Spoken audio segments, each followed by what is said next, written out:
Hi friends, ఈరోజైతే మేము శనగకాయల చట్నీ అయితే చేసుకుంటున్నాము. కానీ వెరైటీగా చేసుకుంటున్నాము. మా ఆయన అయితే ప్రిపేర్ చేస్తున్నాడు. ఎలాగా ఏంటనేది నేను చెప్తా ఉంటాను, మీరు వింటా ఉండండి.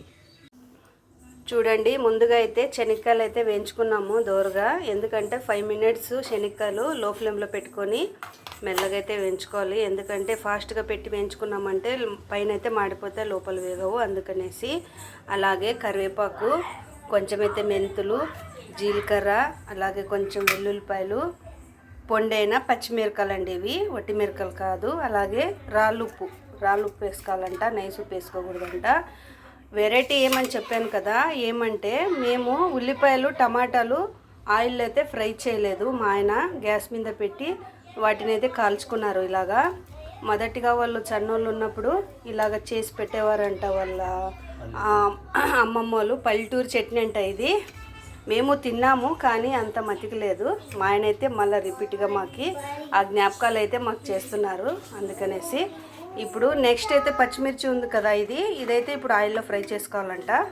కొంచెం ముందుగానే నేను చింతపండు అయితే నానబెట్టుకుని పెట్టుకున్నానండి. చింతపండు వేసింది కాక మళ్ళీ 2 టమాటాలు అయితే కాల్చుకున్నాము. అలాగే ఇప్పుడు ప్యాన్ పెట్టుకున్నాము. ప్యాన్లో కొంచెం అయితే ఆయిల్ వేసుకున్నారు. పచ్చిమిర్చి రోస్ట్ చేయాలి కదా, అందుకనేసి కొంచెం వేయించుకుందాం పచ్చిమిర్చిని.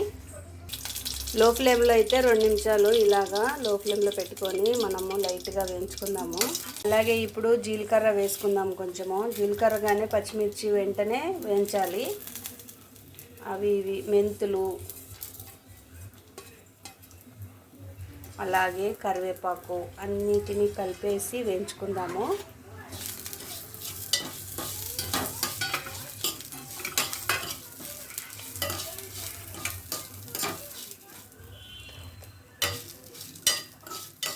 ఆయనైతే ఇప్పుడు మిక్సీకి పట్టారు. చూడండి, ఉల్లిపాయ అలాగే టమాటా ముందుగా మిక్సీకి పట్టారు. ఇప్పుడు ఇది ఎక్కువైతే పేస్ట్ లాగా చేసేది కాదంట, కొంచెం దోరగా అలాగే చేయాలంట, అంటే టేస్ట్ ఉంటుందంట. అందుకని ముందుగా అయితే వాళ్ళు టమాటా ఉల్లిపాయలు అయితే మిక్సీ పట్టుకుంటున్నారు. నెక్స్ట్ అయితే శనగకాయలు వేసుకున్నారు. ఇప్పుడైతే పచ్చిమిర్చి, కరివేపాకు, జీలకర్ర అయితే వేసుకున్నారు. నెక్స్ట్ అలాగే ఇప్పుడు ఉప్పు, వెల్లుల్లిపాయలు అయితే వేసుకుంటున్నారు. ఇప్పుడు అన్నీ వేసుకొని మిక్సీ అయితే పట్టుకోవాలి. ఇప్పుడైతే చింతపండు వేసుకొని మిక్స్ చేసుకొని మళ్ళీ ఒకసారి అయితే కొట్టుకోవాలి. ఫైనల్గా అయితే పేస్ట్ ఇలాగ అయింది. చూడండి, అంతా మరి పేస్ట్ లాగా కాలేదు, కొంచెం దోరగా అయితే అయింది. ఇలాగైతే తయారైంది. ఇప్పుడు టేస్ట్ చేయడమే. ఇప్పుడైతే మళ్ళీ ప్యాన్ పెట్టుకొని కొంచెం ఆయిల్ పెట్టుకోవాలి. పోపు పెట్టుకోవాలి కదా, ఎందుకంటే ఉల్లిపాయలు అలాగే టమాటాలు అయితే మనము ఊరికే పొయ్యి మీద కాల్చుకున్నాం అనేసి కొంచెం అయితే లైట్గా పోపు అయితే పెడుతున్నారు.